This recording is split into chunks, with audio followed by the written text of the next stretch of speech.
Part 1. The basic idea. Software on a computer lives in memory. A memory is nothing other than a sequence of cells that store a byte of information. Okay? And the programs that run on these computers are a sequence of instructions that are stored in memory. Like there may be an instruction stored on address 100 and the next instruction on address 101, the one after that on 102, and so on. Programs are logically divided into functions that call each other. For instance, you might have a function like Internet Explorer, or some fake Internet Explorer, which we'll use for illustration purposes, that calls a function getURL to read the URL that is typed in by the user from the keyboard, and then to get the corresponding page. Clearly, this is not how the real Internet Explorer works, but it gives you some reference point. Okay? So here we have a function Internet Explorer on the bottom part and getURL above that. Okay? So somewhere in the function Internet Explorer, there is a call to the other function getURL. So Internet Explorer does something, and then it says, well, now I need to get the URL, so I will call the function getURL, and getURL will read in the URL that is typed in by the user, and when it's done so and actually shown the page or obtained the web page, it will return the result to the Internet Explorer function. Okay. In the CPU, we have a special program counter register that keeps track of the address in memory of the next instruction to execute. Okay, so normally after you've executed one instruction, this will be the instruction at the address right above it. So when we execute instruction at address 100, the next instruction will be the instruction at address 101, and the next instruction will be the instruction at address 102, and so on. This is of course not the case when we do this system call. So here we call the function getURL. Okay, and that means that we do not continue execution at address 103, but rather continue execution at the address that corresponds to the getURL function, that is 200. Okay, and then we continue executing instructions consecutively until we get to the return instruction, which needs to return to wherever it was called from, wherever this function was called from. So in this case, it is supposed to return to the instruction that directly follows the call instruction at address 102.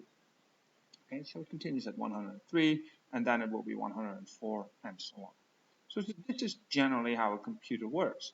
Now, the question is, after we've called getURL, and we started executing instructions 200, 201, 202, 203, and get to the return instruction at address 204, how does the processor know where to return to?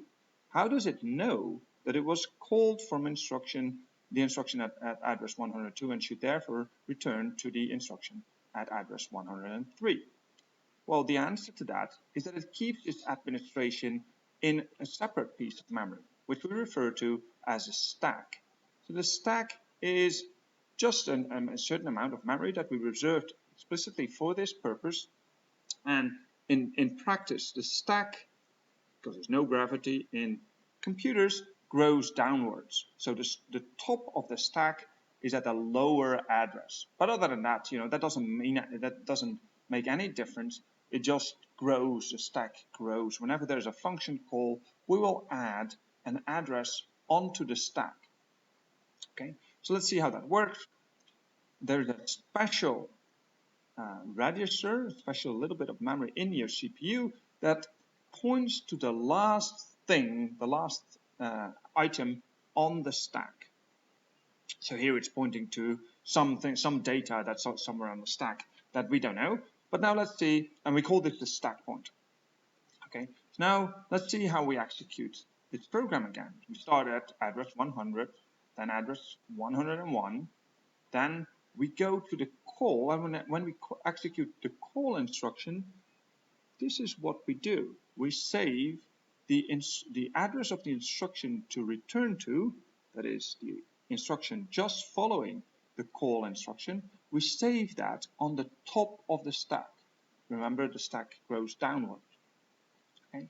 So now we've saved address 103 on the top of the stack, and we continue executing in the getURL function. Address 201, 200, 201, 202, 203, and then we return by the instruction at address 204. And to know where to return to, we look at the top of the stack, and here we find the address to return to. Okay, so we remove this from the stack, and we remove our stack pointer again. We set it back to the original position, and we take the address that we found on the top of the stack and save that in our program counter. So that will be the instruction to execute next. Okay, so we execute 103 and then 104 and so on. So now we know how the processor knows where to return. Now, this was all very simplified. Now let's have a look at a slightly more realistic example with real functions. And real functions will not just have function calls, they will actually also have variables. So what I've done here, I've removed that bit of this stack that was here and moved it there, because otherwise it wouldn't fit on the slide. But other than that, it's exactly the same picture. So here we have the two functions. We have the Internet Explorer function, the IE function, and we have the getURL function. Okay. So I haven't done anything for Internet Explorer. The only thing it does is call getURL, but the getURL function has a little bit more in it. So first of all, it declares a small buffer, a buffer of 10 bytes in this particular case.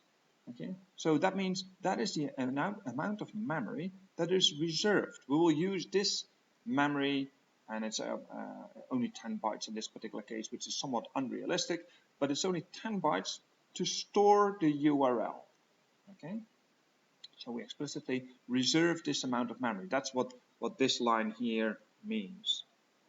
Okay, and the next thing we do is that we read from the keyboard into this buffer. Okay, we read from the keyboard into this buffer. That's what this statement means. Okay, the read reads from the keyboard into this buffer, and when we have that, so now we have a URL in our buffer, we go and load the web page that corresponds to that. Okay, so let's see what happens if we execute getURL. Well, we've done the call from Internet Explorer to the getURL function. Okay, and what happens is that we save the return address at the top of the stack. At position 1024, we've saved the return address that we want to return to when we're done with the function getURL. We also save something else. So this is what we do in the beginning of the execution of getURL. It's not very important at this stage, but we save the old frame pointer. Okay, let's ignore this for now. I just want to make it a little bit realistic. There is something else on the stack besides the return address. Okay, it's the old frame pointer. Okay, and since this is the last thing that we put on the stack, that's what the stack pointer is now pointing at. Okay, so great. Now we get into the getURL function, and we see the first declaration there. It says reserve 10 bytes of memory for the buffer. Okay, reserving memory also takes place on the stack. So what it will do is it will allocate 10 bytes of memory here for the buffer. So this is memory that is used to store our URL in this program, 10 bytes. Okay, and then we call the read function here. Read is another function that lives somewhere in memory. In this case, it starts at address 300 and it goes up to address 303 where there's another return. Okay, and when we call read, we will also have to make sure that read knows its parameters. In this case, it has 3 parameters. So the parameters have to be placed on the stack also. Parameters to functions are always also placed on the stack. So on the stack we have the return address, we have this thing called the old frame pointer, we have the local variables such as buff, and then we have the parameters for the next function call. So in this case there are 3 parameters, so we reserve 3 cells on the stack. Okay, and as you can see, the parameters are actually pushed in reverse order. So the 64 comes first, the buff comes second, which is really just the address of the buffer, and then the keyboard, which is also known as a file descriptor, is third. Okay, those are the parameters to the function read. Okay, now in this whole thing here, between the 2 thick black bars, is known as a stack frame. So this is the frame that corresponds to the getURL function. Okay, so now let's say we do the call, we execute the call instruction, and what will happen is exactly the same as when we called getURL. We will first place the return address on the stack. But the return address in this particular case is address 202. This is where it should return. So the stack pointer moves up 1 position and we place 202 on the stack. Okay. Subsequently, the program will place the old frame pointer, this thing here, onto the stack.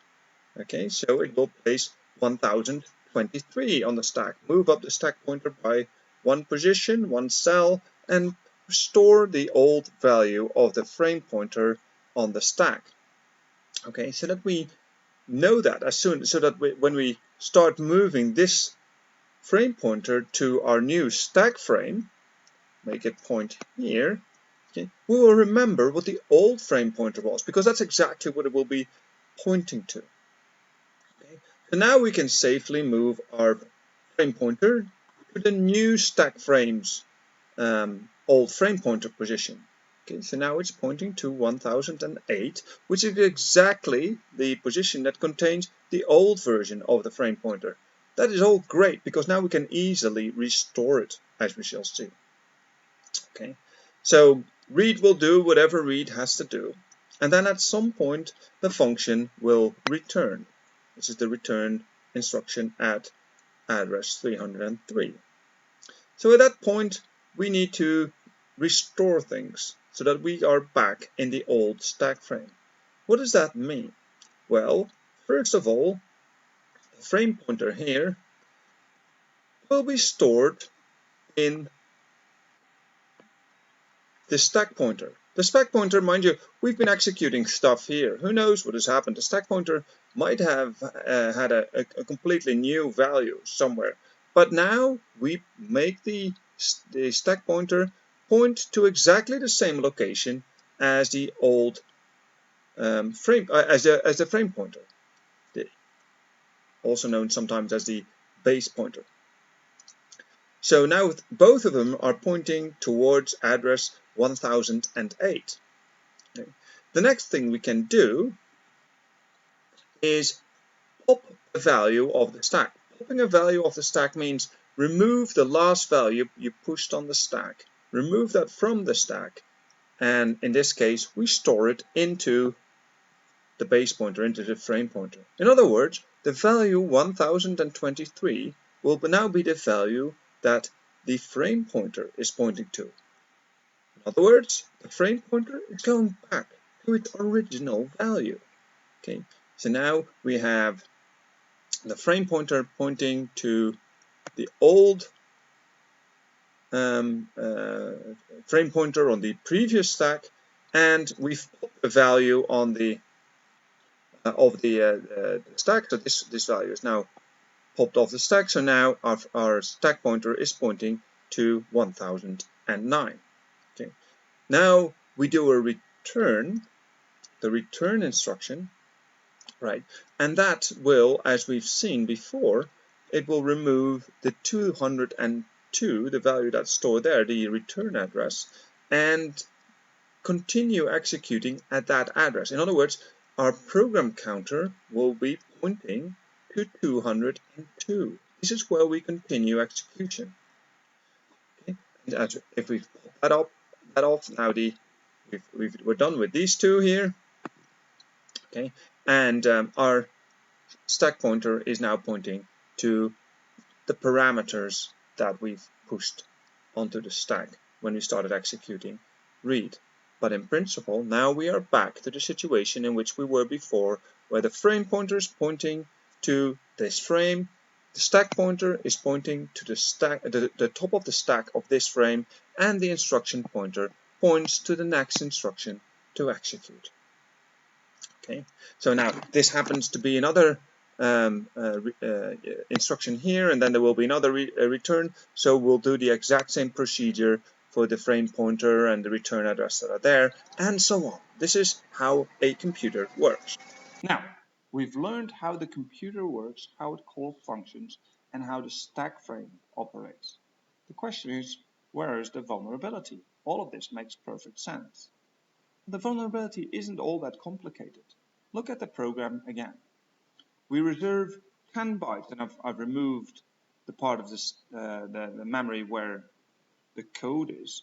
We've reserved 10 bytes on the stack, right?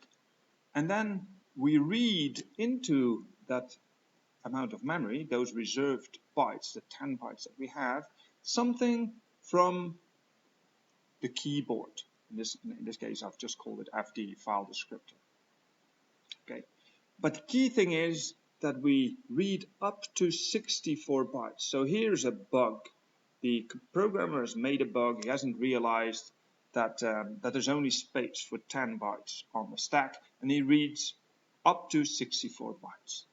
Okay, so that means when this happens, you can type in more bytes than fit in the buffer, more bytes than fit in the amount of memory that was reserved for it. And if that happens, you will simply overwrite, because there's no check anywhere. You will simply overwrite the other memory area. So in this case, we've typed in 12 characters rather than 10, and we've simply overwritten these two fields on the stack. Okay, that means that the attacker is able to control the return address, to modify the return address, and give that any value he or she wants. So let's just say, for argument's sake, that we've changed it to this value, to 1013. That means that we've changed the return address to exactly the beginning of the buffer. So what will happen when this function returns? Well, if this function returns, the processor will look at the value that is in the location where it expects a return address, and it will simply jump to that address. In other words, it will continue executing here. Okay? And that means that from that moment onwards, these bytes will be executed by the processor. And the key thing is that the attacker controlled what was in these bytes. He could type whatever he wanted to in these bytes. Okay, so what we've learned is that the attacker has diverted the control flow from the real program code to instructions that are in the buffer that he has just filled himself. Okay? In other words, now the attacker's instructions are executed by the program. This is a code injection attack. Everything that's read will be instructions that are entered by the attacker. Okay, that is the general idea. So a few final words about what we've said so far. This is a somewhat stylized description of the buffer overflow, but it's very close to the truth. Okay. Note though that we've only sketched the most common memory corruption attack, a really simple buffer overflow that is a direct control flow diversion. There are many variations. There are buffer overflows on the heap. There are more complex overflows. There are off by one errors. We're not going to go into any of those today. Okay. This will give you a good idea of how these kind of bugs work. Okay. There are also other types of vulnerabilities that have nothing to do with buffer overflows but lead to the same results. Integer overflows, format string attacks, double free, all of that is more advanced, and we'll have to talk about that at some other time. For now, we conclude part 1 and encourage you to do the questions that correspond to that.